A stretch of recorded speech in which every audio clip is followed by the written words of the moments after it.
Барлықтарыңызға қайырлы күн достар, менің YouTube арнама қош келдіңіздер. Бүгін сіздерге мантыдан да керемет дәмді болып шығатын хамир хасиб тағамының рецептімен бөлісемін.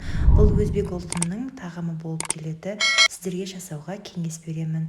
Ең алдымен бір пиала салқын суымызға бір шай қасық тұзымызды салып, араластырып тұз су дайындап алып, үстіне бір жұмыртқамызды салып, қаттырақ, яғни орташа етіп қамыр илейміз.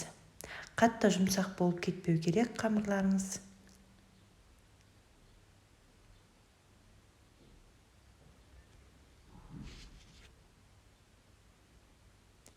Мінекей қамырымызды осылай әдемілеп илеп болғаннан кейін бетін жауып тындырып қоямыз.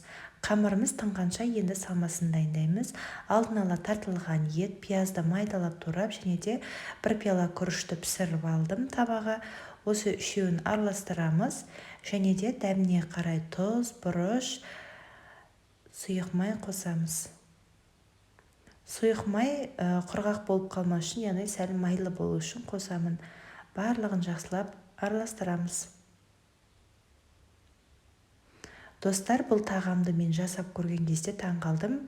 Өте дәмді болып шығады, тіпті мантыдан да дәмді болып шығатын тағам екен. Сіздерге жасауға кеңес беремін.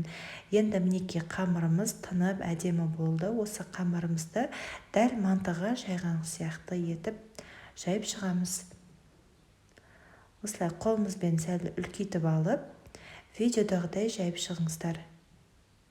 Қамырларыңыз біркелкі болу үшін ең алдымен осылай мен шет жақтарынан басып, үлкейтіп аламын.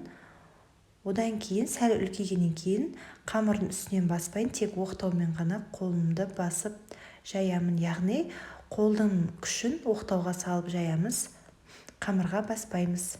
Мінекей енді осылай үлкейтіп алғаннан кейін ғана қамырдың екі шетінен жай ғана басып жайып шығамыз. Дәл мантыға орап кескендей етіп кесеміз.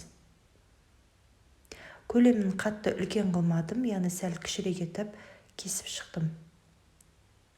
Өздеріңіздің қалауыңызға қарай кесе берсеңіздер болады. Және де қыздар, мен осы жерде подливтің рецептін айта кетейін. Сіздерге тек үлкенірек бір пиязды майын сәл көбірек етіп қуырып, үстіне 2 ас қасық томат қосып, бетін жауып тұратындай етіп су құйдым. Және де дәміне қарай тұз, лавровый листья қоссаңыздар болады. Дәмі өте керемет болып шығады томат. Және де ас көк, укроп, сельдерей қоссаңыздар да болады. Қалауыңызға қарай. Мінекей дәл видеодағыдай конверт сияқты орап түйіп аламыз. Енді мантымыздың формасына сұйық майымызды жағып, осы хамир хасибті түйген осылай орналастырып шығамыз. 40 минутта қайнаған суда, яғни осындай буда, дәл мантыны пісіргенде пісіріп аламыз. Достар, мінекей дайын болды. Қараңыздар, өте дәмді болып шығады.